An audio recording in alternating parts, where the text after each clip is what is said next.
Welcome to another comprehensive IELTS listening practice test. This session is designed to give you a realistic experience of the actual IELTS exam, featuring a range of topics, accents, and diverse question types across all 4 sections. Remember, you will hear each recording only once. Make sure you're in a quiet environment, with your pen and paper ready.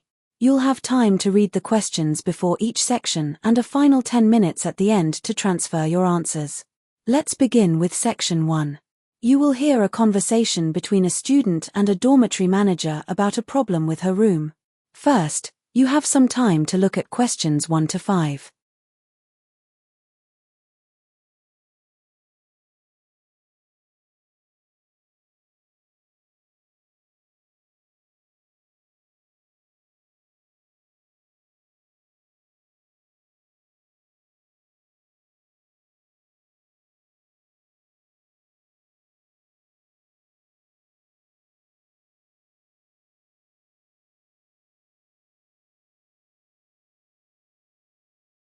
Good morning, University Residence's office. How can I help you? Good morning, my name is Chen Li. I'm calling to report a problem with my room. Chen, could you spell your first name for me, Ms. Chen? Yes, it's Li Li. Thank you, Ms. Chen, and your student ID number, please. It's UTW 5091. UTW 5091. Got that. And which dormitory are you in? Maple Hall. Maple Hall, okay. And your room number? It's 215. Room 215. And what's the nature of the problem, please? Well, it's in the bathroom. There's a problem with the shower. The water isn't draining properly. It's a bit of a blockage. A blockage in the shower drain? Right. Can I take a contact phone number for you, Ms. Chen? Yes, it's 07755 832 104. 07755 832 104. Thank you. Now you have some time to check your answers to questions 1 to 5.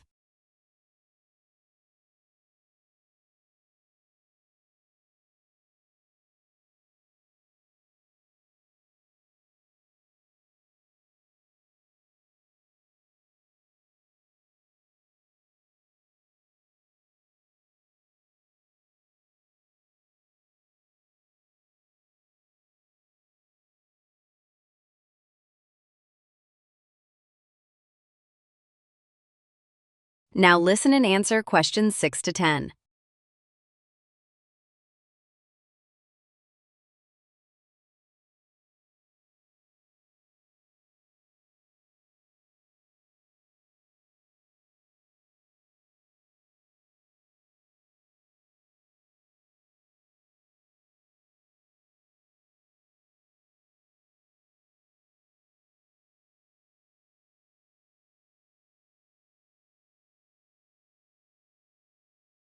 Okay, Ms. Chen.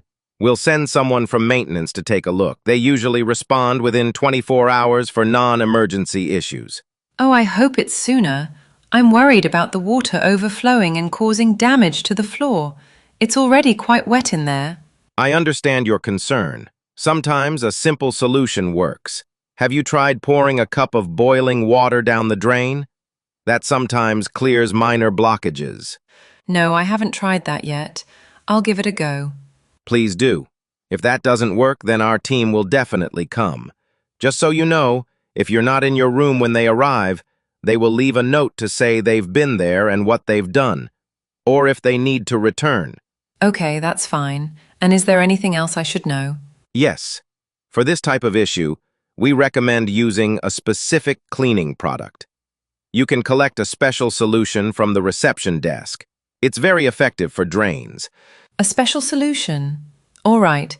I'll head down to reception after this call. Thanks for your help. You're welcome, Ms. Chen. That is the end of Section 1. You now have half a minute to check your answers.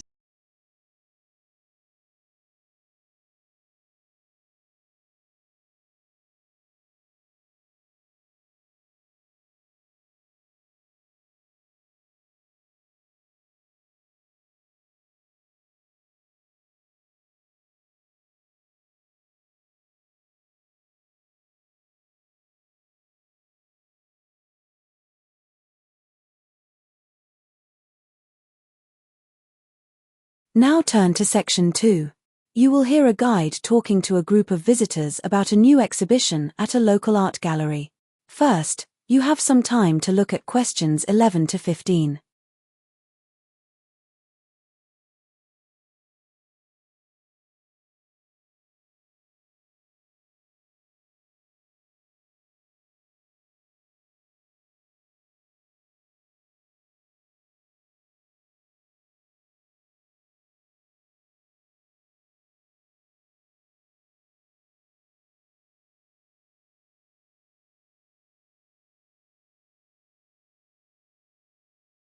Welcome, everyone, to the City Art Gallery, and to our exciting new exhibition, Reflections of the 21st Century.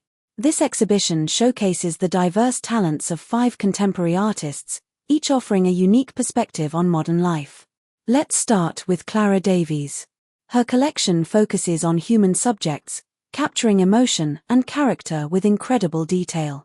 Her work is a prime example of modern portraiture, using bold colors and sometimes unusual perspectives to reveal the inner lives of her subjects.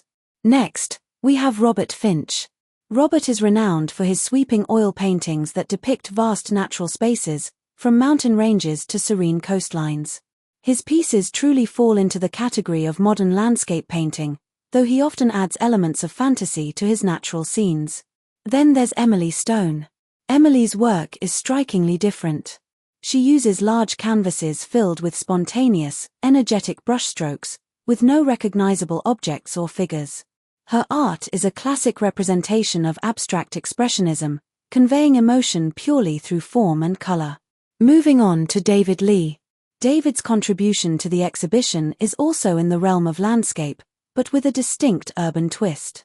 His paintings capture the raw energy of cityscapes, often at night, with towering buildings and bustling streets.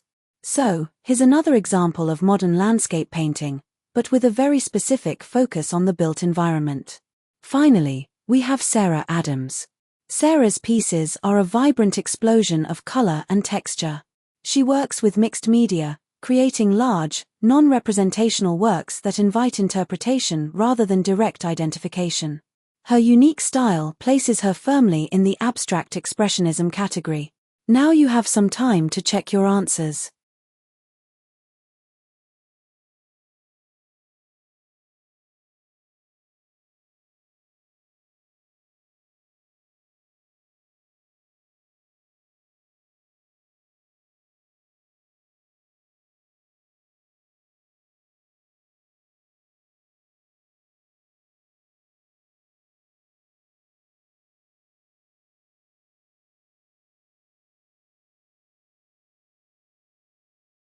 Now you have some time to look at questions 16 to 20.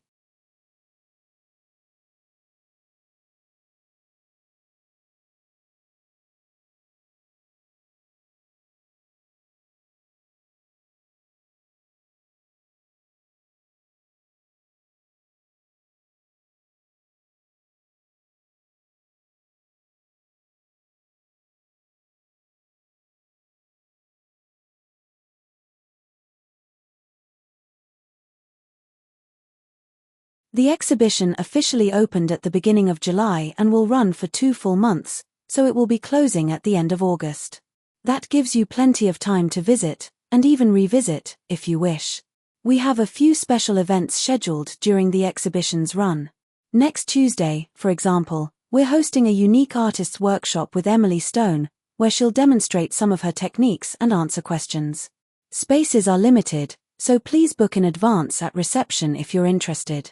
We also have regular guided tours by the gallery curator every Thursday, but the workshop is a one-off special. For those who wish to take a piece of the exhibition home, you can purchase a range of prints, books, and merchandise at the gallery shop, which is located near the main exit. Unfortunately, items are not available from an online store, and direct purchases from artists are not permitted within the gallery. Before you leave, you might like to visit our gallery cafe. It's a lovely spot on the ground floor. We don't specifically offer organic food, but we do have a wide selection of fresh, locally sourced ingredients. Our unique feature is our beautiful outdoor seating area overlooking the city park, perfect for enjoying a coffee and reflecting on the art. We don't have a daily special meal, but a comprehensive menu. Finally, my main piece of advice for all visitors is simply to take your time. Art is meant to be contemplated, so don't rush through the rooms. Allow yourself to truly connect with each piece, observe the details, and consider the artist's message. Enjoy the exhibition. That is the end of section 2. You now have half a minute to check your answers.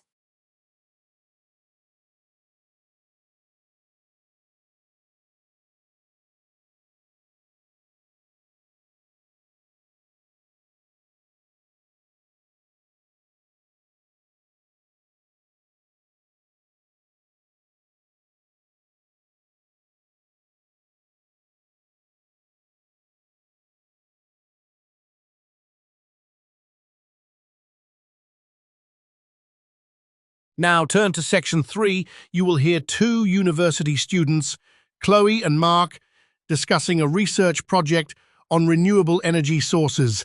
First, you have some time to look at questions 21 to 24.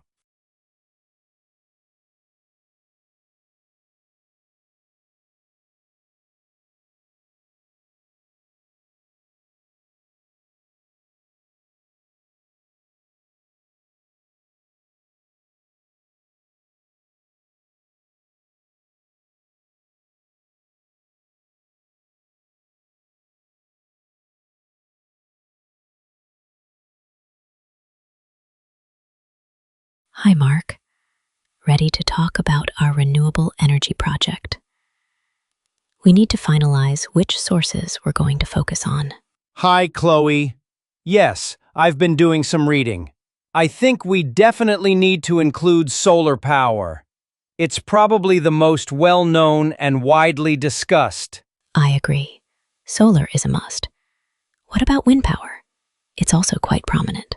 Yes, wind power is also a strong candidate. It's developing rapidly, and there's a lot of data available on it. So solar and wind. What about geothermal? It's fascinating, but perhaps a bit more niche for a general overview. I think so too. And hydroelectric power, while very established, has its own set of environmental impacts, like damming rivers, which might take us too far off topic for this report. That's fair. And biomass energy? Biomass is interesting, but its sustainability can be a complex debate depending on the source. I think for the scope of this project, focusing on solar and wind gives us enough depth without getting too complicated. They represent two very different approaches to renewable generation. Perfect. So, solar and wind it is. That narrows it down considerably.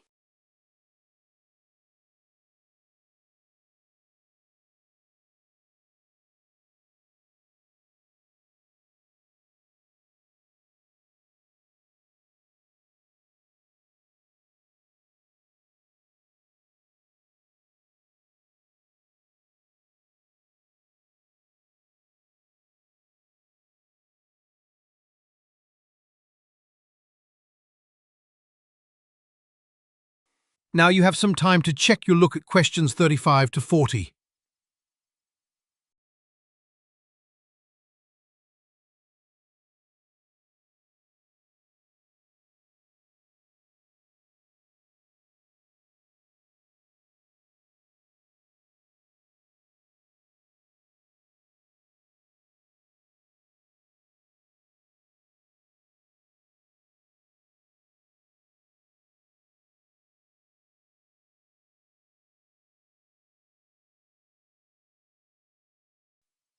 Okay, so for solar power, what's the main challenge we should highlight in our report? Well, the biggest issue with solar is its dependency on the weather. If it's cloudy or nighttime, there's no power generated. So, I'd say its energy output depends on daily weather conditions. That's a good point. And for wind power? Wind's main challenge is also about consistency, but slightly different. The wind doesn't always blow at the right speed, so the energy output is inconsistent. You can't guarantee a steady supply. Right. How about hydroelectric power? That's quite reliable, but it has other issues. Yes, while it's consistent, the major challenge with hydroelectric is the environmental impact of building large dams. They can cause habitat destruction and displace communities. C. What about geothermal energy? Geothermal is a fantastic source, but it's very geographically limited. It requires specific geological conditions, so it's not available everywhere. And biomass? We decided against including it. But what's its primary challenge? The big concern with biomass is the burning process. The big concern with biomass is the burning process. While it's from renewable sources, it can still lead to potential for air pollution if not managed properly. Okay, last one. What about tidal power? Tidal power. Harnessing the energy from ocean.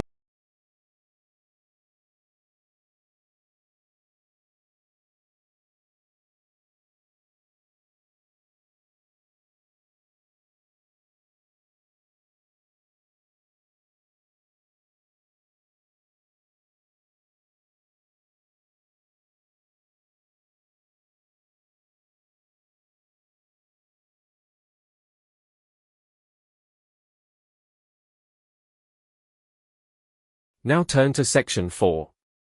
Section 4. You will hear a lecture on the history and cultural significance of textiles. First, you have some time to look at questions 31 to 35.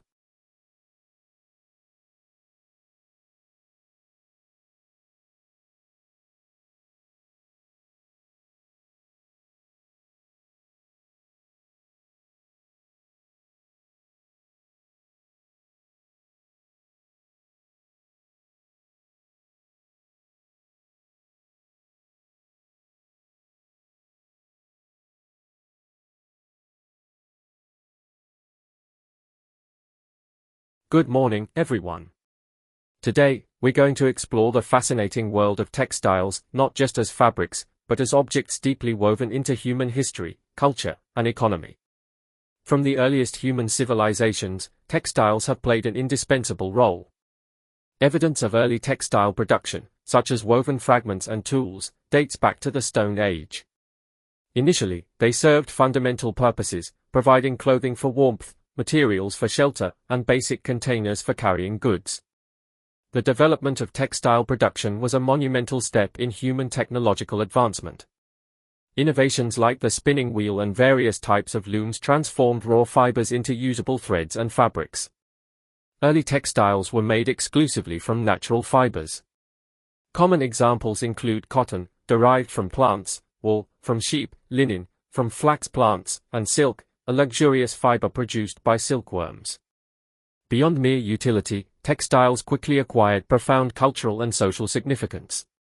They became a powerful form of expression and status. The intricate patterns, dyes, and quality of fabric could signify a person's tribal affiliation, social rank, wealth, or spiritual beliefs. In some cultures, textiles were so valuable and universally accepted that they even functioned as a type of early currency, traded for other goods and services. So, they were far more than just cloth. Now you have some time to check your answers to questions 30 to 35.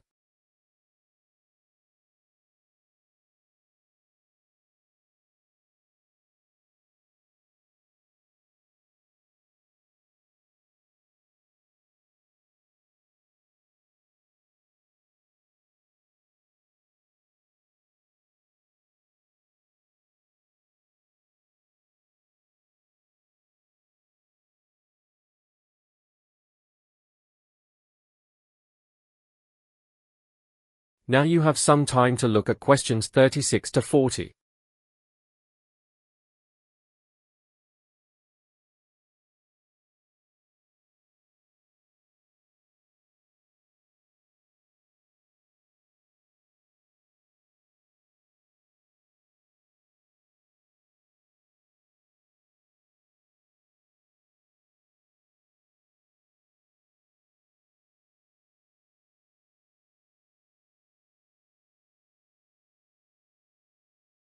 The Industrial Revolution marked a seismic shift in textile production.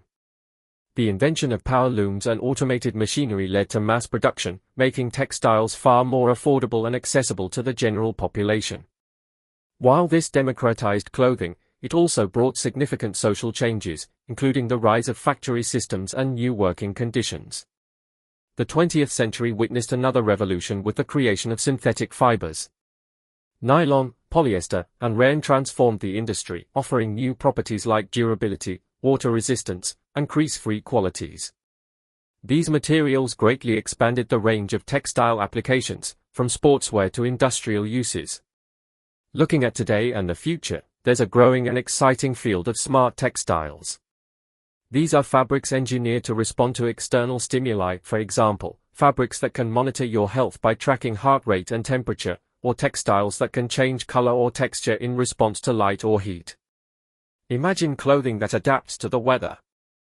However, the modern textile industry also faces significant challenges. The environmental impact, from water usage in cotton farming to pollution from dyeing processes, is a major concern. There are also ethical issues surrounding labor practices in some parts of the world. The future of textiles lies in two main areas: firstly, developing more sustainable production practices and promoting recycling, and secondly, pushing the boundaries of what textiles can do, moving beyond traditional functions to create advanced, interactive materials. Thank you. That is the end of section 4. You now have half a minute to check your answers.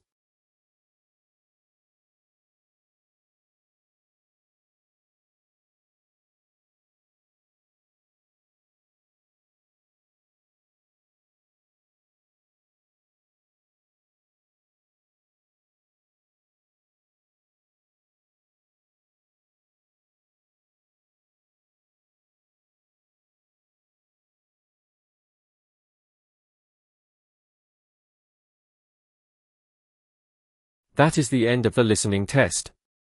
You now have 10 minutes to transfer your answers to the answer sheet.